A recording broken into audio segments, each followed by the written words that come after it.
Success is something you attract by the person you become. Success is not something you pursue, chase, run after. Success is something you develop, something you become. You attract success. So the whole key to unlock all the treasures, whether it's economic treasures or spiritual treasures, financial, social, personal, every way you can possibly think of, is by your own personal development. And then he added one more, which is so important, and it's probably worth the price of the seminar. Here it is. What you become is much more valuable than what you get. What you become is much more valuable than what you get. The major question to ask on the job is not what am I getting here? The major question to ask on the job is what am I becoming here? Not what am I getting, what am I becoming? So it's very important what you become. Because what you become attracts. If you become cynical, you attract cynicism. What you become attracts. So this whole subject of personal development was so vitally important to me. It changed my life. I was a millionaire by age 31. And that was just the economic part of it. It took me 6 years from age 25 to age 31. It was unbelievable. Remember, be a student, not a follower. And here's what you must always do. Design your own personal life.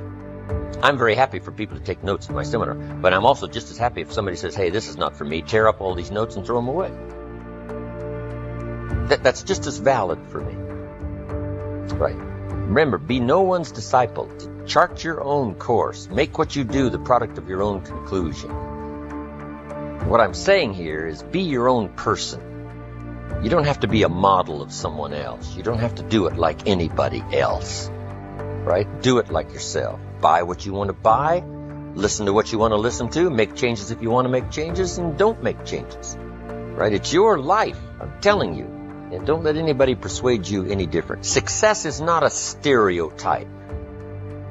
Success is not a Ferrari. Success is not an automobile. It's not a house. It's not a place. It's not money in the bank. It's not $1 million. That's not success. Success is the continual unfolding of the design of your own life and pulling it off. That's what success is. The continual unfolding of the design of your own personal life and pulling it off in whatever degree you wish. That is success. Successful in doing whatever you want to do that makes sense to you, for you, your family, your responsibilities. Or take on responsibilities or refuse responsibilities. That's strictly all up to you. Let me tell you what I think messes up the mind the most. Doing less than you can. It causes all kinds of psychic damage. Being less than you can be, trying less than you can try, somehow damages your mind, your self-image. Here's what I've discovered. The minute you turn the cycle around and start motivating yourself, you'll see immediate rewards. Maybe not monetary ones, not yet. But it's how you feel about yourself that's of the greatest value. Discover all you can do. See how much you can earn, how much you can share, how much you can start, how much you can finish, how far you can reach, and how far you can extend your influence. Some people out there would have us believe that positive affirmation is more important than activity. Instead of doing something constructive to change their lives, they would have us repeating slogans and canned affirmations like, every day and in every way, I'm getting better and better. Well, improving our lives doesn't just happen with wishful thinking.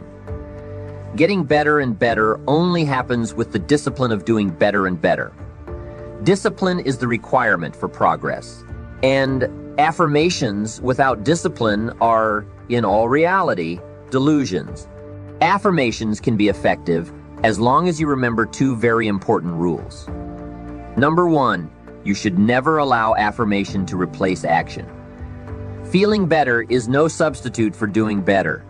And number two, whatever you choose to affirm must be the truth. If the truth happens to be that you're broke, the best affirmation would be to simply say, I'm broke. Face it, accept it, be responsible for it, and change it.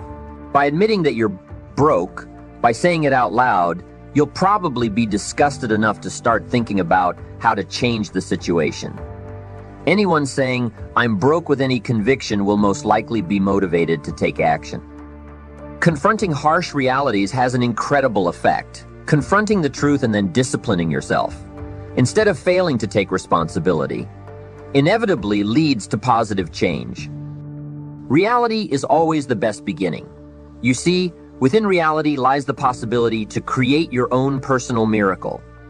And the power of faith starts with reality.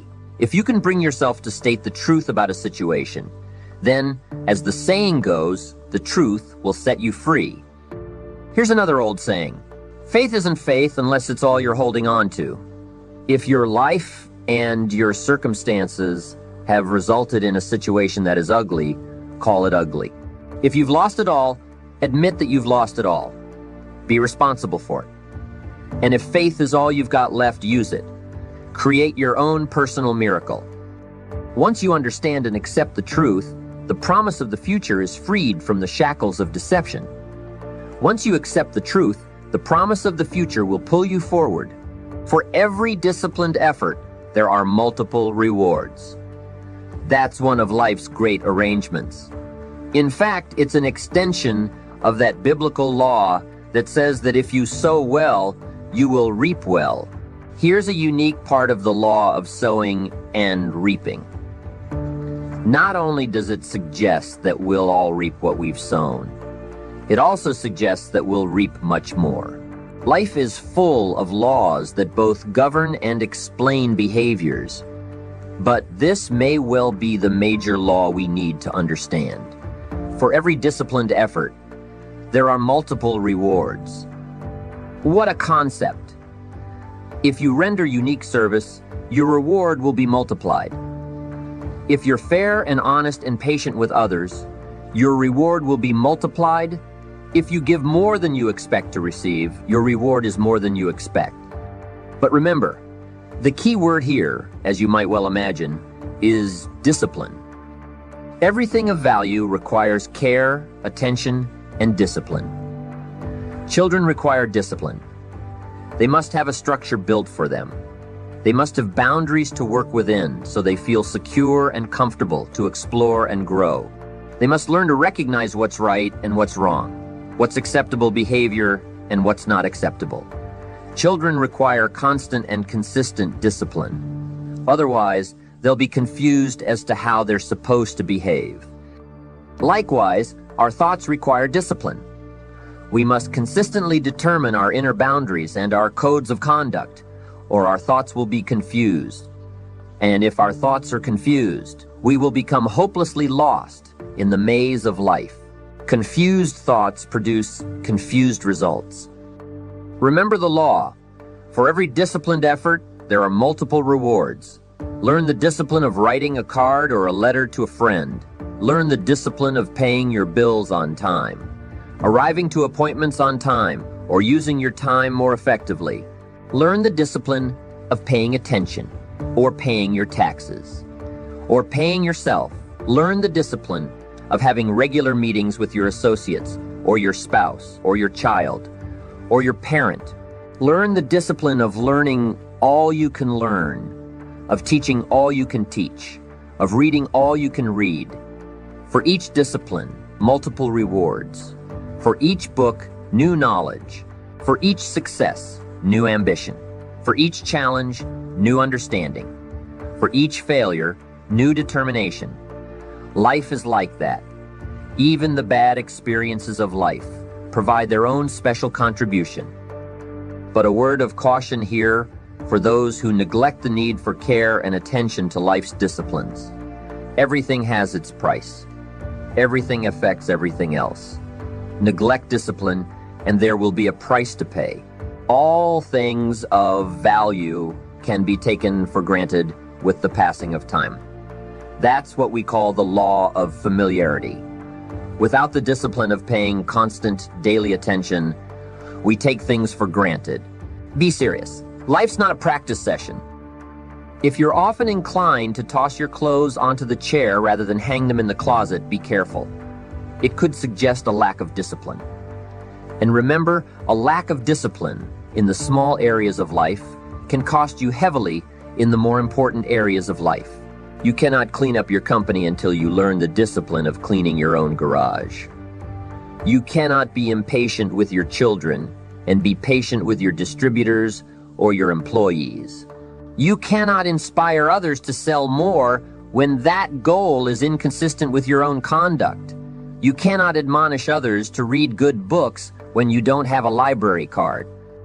Think about your life at this moment. What areas need attention right now?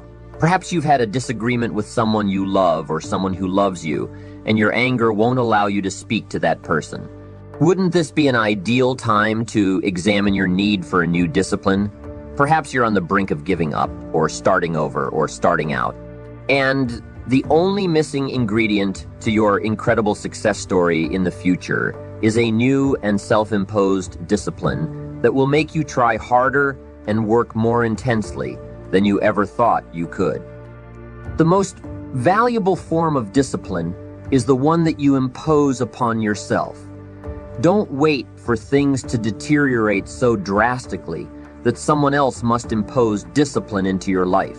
Wouldn't that be tragic? How could you possibly explain the fact that someone else thought more of you than you thought of yourself, that they forced you to get up early and get out into the marketplace when you could have been content to let success go to someone else who cared more about themselves? Your life, my life, the life of each one of us is going to serve as either a warning or an example. A warning of the consequences of neglect, self-pity, lack of direction and ambition. Or an example of talent put to use, of discipline self-imposed, and of objectives clearly perceived and intensely pursued. Engaging in genuine discipline requires that you develop the ability to take action.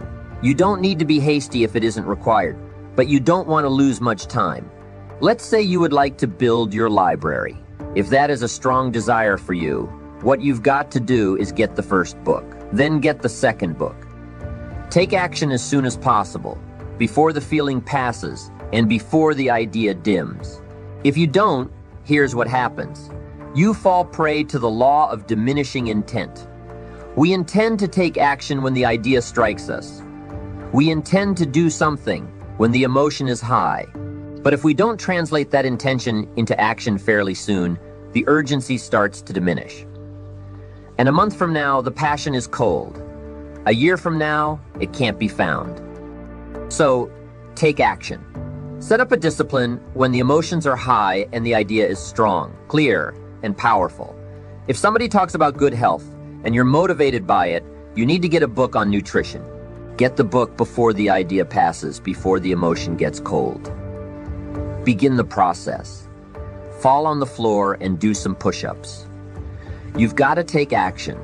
Otherwise, the wisdom is wasted. The emotion soon passes unless you apply it to a disciplined activity. Discipline enables you to capture the emotion and the wisdom and translate them into action. The key is to increase your motivation by quickly setting up the disciplines. By doing so, you've started a whole new life process. Here's the greatest value of discipline: self-worth, also known as self-esteem. Many people who are teaching self-esteem these days don't connect it to discipline. But once we sense the least lack of discipline within ourselves, it starts to erode our psyche. One of the greatest temptations is to just ease up a little bit. Instead of doing your best, you allow yourself to do just a little less than your best. Sure enough, you've started in the slightest way to decrease your sense of self-worth. There's a problem with even a little bit of neglect. Neglect starts as an infection. If you don't take care of it, it becomes a disease. And one neglect leads to another. Worst of all, when neglect starts, it diminishes our self-worth. Once this has happened, how can you regain your self-respect? All you have to do is start with the smallest discipline that corresponds to your own philosophy. Make the commitment. I will discipline myself to achieve my goals, so in the years ahead I can celebrate my successes.